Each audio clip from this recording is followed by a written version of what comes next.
కర్కాటకం వారికి కనుక చూసుకున్నట్లయితే మీకు ధనస్థానంలో కేతు ఉంటూ ఆ యొక్క ధనస్థానంలో 3-4 తేదీలు చంద్రుడితో కలిసి ఉంటున్నారు, 2-3-4 తేదీలు ఇంచుమించుగా. కాబట్టి పర్టికులర్గా మీరు కుటుంబ విషయాల్లోని, ధన విషయాల్లోని ఈ తేదీల్లో కొంత జాగ్రత్తగా ఉండండి. అదేవిధంగా కాస్త ఎవరితోనైనా మాట్లాడేటప్పుడు ఆర్గ్యుమెంట్స్ కానీ డిస్కషన్స్ కానీ చేసేటప్పుడు కొంచెం ఈ నెలలో ఈ మీకు మూడవ అధిపతి కమ్యూనికేషన్స్ కారకుడు అయినటువంటి మూడవ అధిపతి 12వ స్థానాధిపతి బుధుడే అవుతున్నాడు. ఆ యొక్క బుధుడు పర్టికులర్గా మీకు సప్తమ స్థానంలో ఫస్ట్ హాఫ్లో ఉన్నందుకు కొంచెం మధ్యవర్తి మూలంగా కొన్ని వివాహ సంబంధించినటువంటి విషయాలు కుదురుతాయి చెప్పాలంటే. అలాగే ఫస్ట్ హాఫ్లో అంతా కూడా ముఖ్యంగా 5వ తేదీ లోపల మీ యొక్క జీవిత భాగస్వామి పేరు మీద ఏదైనా ప్రాపర్టీ తీసుకోవడం ఇట్లాంటివి ఉన్నాయి. కాకపోతే 5వ తేదీ నుంచి ఎప్పుడైతే మీ 4వ అధిపతి అష్టమంలోకి మారుతున్నాడో తాతగారి ఆస్తికి సంబంధించినటువంటివి ఏవైతే చిన్న చిన్న వివాదాలు ఏవైతే ఉన్నాయో అవన్నీ కూడా క్లియర్ అవ్వడం జరుగుతుంది. అంటే ప్రాపర్టీ రిలేటెడ్ సంబంధించినవి, ఎడ్యుకేషన్ రిలేటెడ్ సంబంధించినవి, ఇలాంటివి ఏమైనా కొన్ని సంశయాలు ఉండిపోతుంటాయి, అవి క్లియర్ అవ్వడం అనేటువంటిది చూపిస్తుంది బలంగా. ఇష్టపడిన వారిని వివాహం చేసుకోవాలనేటువంటి సంకల్పం కూడా కొంతవరకు నెరవేరుతుంది. అయితే మీరు వివాహ సంబంధించినటువంటి ఏమన్నా కానీ 17వ తేదీ లోపల పెట్టుకోవడం కొంచెం తొందరగా మీకు కుదురుతుంది. 17వ తేదీ తర్వాత అష్టమంలోకి అధిక గ్రహాలు వస్తున్నాయి కాబట్టి ముఖ్యంగా 17 నుంచి ఈ మంత్ ఎండింగ్ వరకు కూడా ఆల్మోస్ట్ పంచగ్రహ కూటమి అష్టమంలో ఉంటుంది. కాబట్టి ఇక్కడ ఏంటంటే రీసెర్చెస్, పిహెచ్డీస్ చేయడం చాలా అనుకూలంగా ఉంటుంది. కానీ వాహనం మీద వెళ్ళేటప్పుడు మాత్రం కాస్త స్లోగా వెళ్తూ ఉండండి. అష్టమంలో 4వ అష్టమంలో ఉన్నప్పుడు సర్వసాధారణంగా ఇది కొంచెం వాహన ప్రమాద సంబంధించిన సూచనలు కూడా ఇస్తూ ఉంటుంది. అదేవిధంగా భాగ్యశని తండ్రి గారి ఆరోగ్య విషయం పట్ల కాస్త జాగ్రత్త వహిస్తూ ఉండాలి. మరియు అదేవిధంగా బ్యాంకింగ్ లేనట్లయితే టీచింగ్స్ అండ్ ఎనీ ఫైనాన్షియల్ రంగాలకు సంబంధించిన ఉద్యోగ అవకాశాల కోసం చేసే ప్రయత్నాలు మాత్రం ఫలిస్తాయి.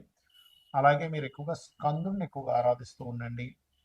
మరియు గణపతి యొక్క ఆరాధన మూలంగా మీకు ఫైనాన్షియల్ కూడా చక్కగా ఉంటుంది. గణపతి ఆరాధన, సూర్య భగవానుడికి అర్ఘ్యం వదలడము, కేతు గ్రహం దగ్గర దీపారాధన చేయండి, ఖచ్చితంగా మీకు ఫైనాన్షియల్ గ్రోత్ వచ్చి తీరుతుంది.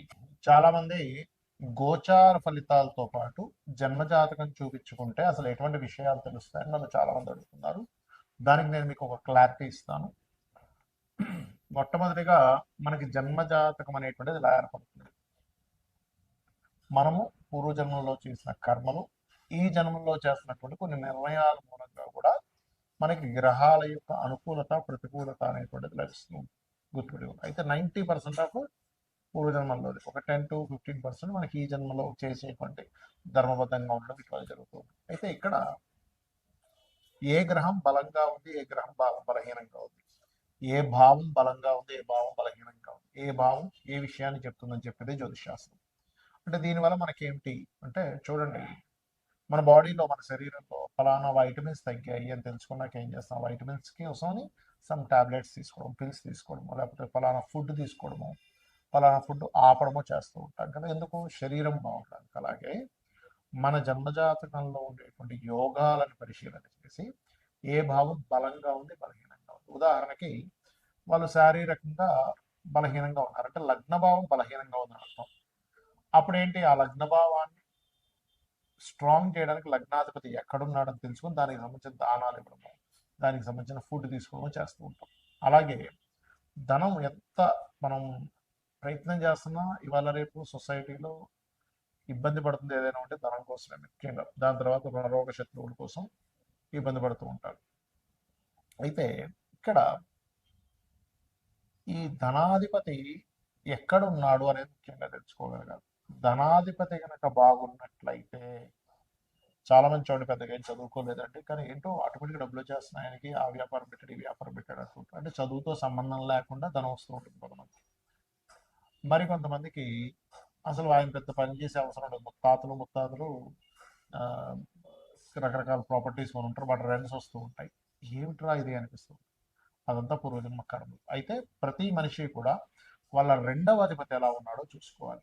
రెండవ స్థానాధిపతి కనుక బలహీనంగా ఉంటే వాళ్ళు ఎన్ని ప్రయత్నాలు చేస్తున్నా ధన విషయంలో పాపం వెనకబడుతూనే ఉంటారు. ఆ ఒక్క చిన్న లిటిగేషన్, అంటే చిన్న ఎగ్జాంపుల్ చెప్తా చూడండి. ఒక వ్యక్తికి ఇక్కడ క్లాట్ ఏర్పడింది అనుకున్నాం. ఈ చెయ్యి, కాలు తిమ్మిరి అయి పెరాలసిస్ వచ్చింది, సంథింగ్ అయిపోయింది. మీరు దీనికి మీరు ఎంత చేస్తున్నా సరే మీకు సెట్ కాదు అంత ఈజీగా. క్లాట్ ఎక్కడ ఏర్పడిందో అది కరగాలి. అది కరిగితే రక్త ప్రసరణ అయితే దాని వేవ్స్ కనెక్ట్ అయితే బాడీ మన బుర్రలో ఉన్నటువంటి మెదడులో ఉన్నటువంటివి ఏవైతే ఉన్నాయో అవి కనెక్ట్ అయితే అవి ఖచ్చితంగా ఆటోమేటిక్గా వాళ్ళకి సెట్ అయిపోతుంది. అట్లాగే మనం పూర్వజన్మల్లో ఎక్కడ ఏ కర్మ మూలంగా అక్కడ ఆగింది, దానికి సంబంధించినటువంటి విషయంలో మనం ఎట్లా తెలుసుకోవాలి అనేటువంటి విషయం చెప్తుంది జ్యోతిషాస్త్రం. కాబట్టి మీ ధనాధిపతి ఎవరు, ఆ రూపంలో మీరు కనుక చిన్నప్పుడు చదువుకోవడము, దానికి సంబంధించిన వర్క్స్ నేర్చుకోవడం ద్వారా బాగుంటుంది. అదేవిధంగా మనం చేసే ప్రయత్నాలు అనుకోండి, మనం ఏ దిశలో ఉండాలి, అలాగే సంతాన అభివృద్ధి, అసలు సంతానం ఎప్పుడు పొందితే మంచిది, సంతాన అభివృద్ధి అవ్వాలంటే ఏం చేయాలి, మనకి ఇవాళ రేపు అందరూ ఇబ్బంది పడుతుంది దేని గురించి అంటే రుణాలు ఉన్నాయని, రోగాలు ఉన్నాయని, శత్రుత్వాలు ఉన్నాయి. ఇవి అసలు ఎందుకు ఏర్పడుతున్నాయి, మనం ఏ కర్మ వల్ల వీళ్ళందరూ ఏర్పడ్డారు మన చుట్టూ, అలాగే వివాహం అసలు ఎప్పుడు చేసుకుంటే మంచిది, ఇలాగా అనేకమైన విషయాలు. అంటే ప్రొఫెషన్లో ఎందుకు ఎదగలేకపోతున్నాం, ప్రొఫెషన్లో ఎక్కువ చేంజ్ అయితే మంచిదా, విదేశాలకు వెళ్ళుంటే మంచిదా, లేనట్లయితే ఇన్వెస్ట్మెంట్స్ ఎప్పుడు చేస్తే మంచిది, ఇలా ఒకటి రెండని కాదు, అనేకమైనటువంటి అంశాలు. రత్నం గురించి కానివ్వండి, మనం తెలియక ఏం చేస్తామంటే ఏదో రత్నం పెట్టేసుకుంటాం. అలా కాకుండా స్పెసిఫిక్గా మీకు ఫలానా రత్నం వల్ల కొంత సపోర్ట్ లభిస్తుంది. ఒక విషయం చెప్తాను, రత్నం పెట్టేసుకోగానే వెంటనే కోటీశ్వరుడు అయిపోతాడు అనేది పూర్తిగా అబద్ధం. కొంత మీకు సపోర్టివ్గా ఉంటుంది. ఎలా అంటే ఒక మనిషి చూడండి డిప్రెషన్లో ఉన్నప్పుడు ఒక ఫ్రెండ్ వచ్చే ఎందుకు ఏమవుతుంది ఇంకా అని ఒక చిన్న ఒక మాట మనకు తెలియని ఒక గుండె ధైర్యాన్ని ఎలా ఇస్తుందో, సేమ్ యాజ్ ఇట్ ఈజ్ మీరు ఏదైతే రత్నాన్ని ధరిస్తారో ఆ రత్నము కూడా మీరు ఏదైతే స్పెసిఫిక్గా ఫలానా గ్రహం బాగుంది అన్నప్పుడే ధరించాలి. అదర్వైజ్ మీరు రత్నం అవాయిడ్ చేసేసి చక్కగా రుద్రాక్షం లేకపోతే మీ ఇష్టదైవం యొక్క రూపైనా ధరించవచ్చు. అలా అసలు మీరు రెగ్యులర్గా చేసేటువంటి పూజలో ఏ దేవతని ప్రత్యేకంగా మీరు కనుక పూజించినట్లయితే మీ పూర్వజన్మ కర్మలు తగ్గుతాయి అనేటువంటిది. సరే జాతకం లేదు, అప్పుడు ఏం చేయాలి, ఫైనాన్షియల్ గ్రోత్ కావాలి అనుకుంటున్నారు, ఓం సంపత్కరి సమారూఢ సింధుర ప్రజ సేవితాయి నమః, లేదా ఓం ధర్మాధ్యక్ష ధనాధ్యక్ష ధనధాన్య వివర్ధని నమః చేసుకోండి.